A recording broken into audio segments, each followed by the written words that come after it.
रहा था मुस्लिम परिवारों से कि अति न करो, अति न करो।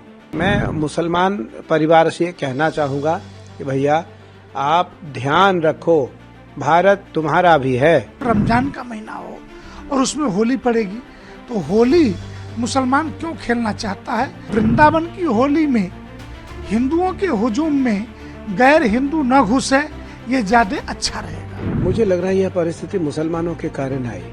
मुसलमानों में बहुत दिनों से कह रहा था मुस्लिम परिवारों से कि अति न करो, अति न करो। और अति करने के कारण जब जब इनका त्योहार आता है ये उसको उत्सव की तरह मनाते हैं। जब जब हिंदुओं का कोई त्योहार आता है तो उसको ये बिगाड़ना चाहते हैं। उस त्योहार में ये किसी न किसी प्रकार का विघ्न डालना चाहते हैं। और ये हिंदू मुसलमान राइट्स चाहते हैं, ये हिंदू मुसलमान युद्ध चाहते हैं, या वो संभल का हो, बरेली का हो। बरेली क्योंकि मेरा आश्रम है छोटा सा, 2-3 आश्रम है बरेली में, बार बार बरेली में ऐसी घटना होती है।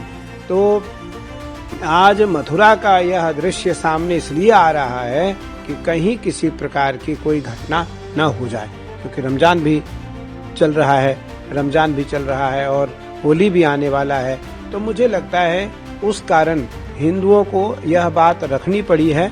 और यदि मैं मुसलमान परिवार से कहना चाहूँगा कि भैया आप ध्यान रखो, भारत तुम्हारा भी है, भारत तुम्हारा भी है। तुम भी भारत में रहते हो, तुम पाकिस्तान में नहीं रहते हो, तुम पाकिस्तान में नहीं रहते हो, भारत में रहते हो। इसलिए जरूर ध्यान रखो, जरूर ध्यान रखो भारत का, जरूर ध्यान रखो तिरंगा का, जरूर ध्यान रखो सनातन परंपरा का, जरूर ध्यान रखो गंगा यमुना सरस्वती कावेरी कृष्णा गोदावरी नर्मदा का ध्यान रखो आप, क्योंकि आप भारत में रहते हो, भारत में हो, आप सुरक्षित हो। भारत से जब आप बाहर जाओगे तो असुरक्षित महसूस करोगे, असुरक्षित महसूस करोगे।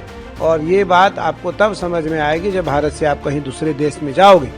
तो इसलिए मेरा मानना है कि जो मुस्लिम परिवार हैं वो हिंदू परिवार को दुख और कष्ट और परेशान करने की नीति नियम न रखें। और इस किसी भी प्रकार का जो दंडित करने का, परेशान करने का, विवाद करने का, युद्ध करने का, छेड़छाड़ करने का, जो भी आपका प्रकल्प है, जो भी आपके विचार हैं, जो भी आपकी मनसा है, उसको आप दूर करो। और भारत में आप सहिष्णुता से रहो, भारत में आप समान भाव से रहो।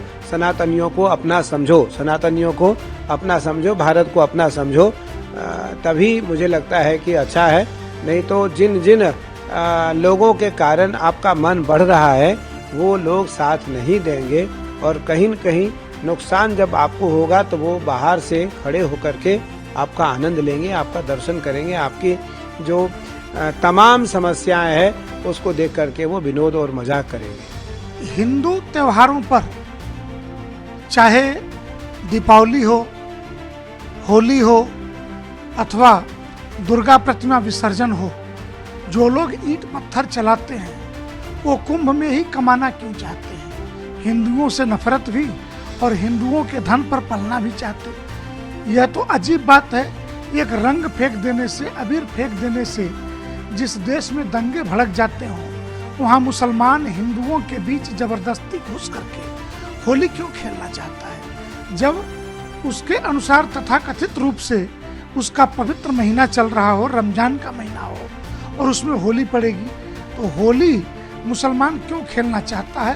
तो निश्चित तौर से ये बदनीयती है। क्योंकि हिंदुओं में होली का त्योहार लिंग भेद, जाति भेद से ऊपर उठ करके सब एक दूसरे से गले मिलते हैं, होली खेलते हैं। तो क्या हिंदू माँ बहनों को गले लगाने के बहाने छेड़छाड़ करने के लिए व्यक्ति होली खेलना चाहता है? तो मेरा मानना है कि उत्तर प्रदेश सरकार को ही नहीं, देश में जहाँ भी बीजेपी की सरकारें हैं, कम से कम उनसे तो हम आग्रह कर ही सकते हैं कि इस पवित्र होली के त्योहार पर गैर हिंदुओं का प्रवेश वर्जित हो। और विशेषकर काशी और वृंदावन की होली में हिंदुओं के हुजूम में गैर हिंदू न घुसे, ये ज्यादा अच्छा रहे।